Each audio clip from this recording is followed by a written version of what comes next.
Good morning and welcome to Thursday.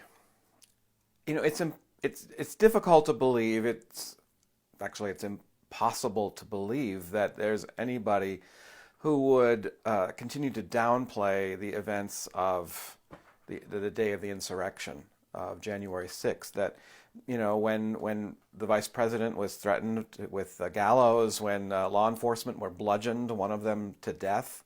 It's hard to believe that wasn't such a big deal.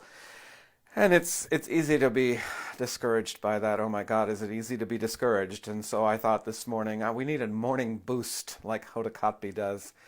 And so around that same time period, I thought back to the inauguration, and I remember being so inspired by the poem by Amanda Gorman. And so I went back to that this morning, and I want to read a little bit to you just as a morning boost in the midst of, well, you know.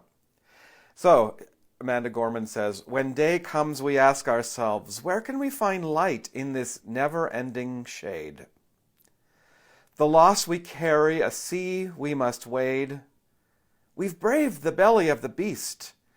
We've learned that quiet isn't always peace.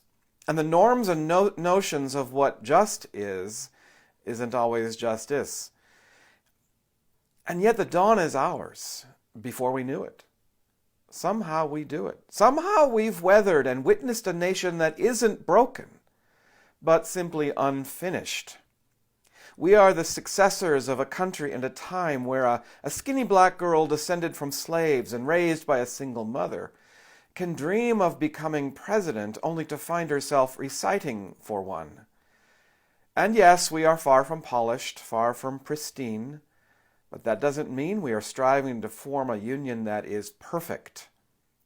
We are striving to form a union with purpose, to compose a country committed to all cultures, characters, colors, and conditions of man.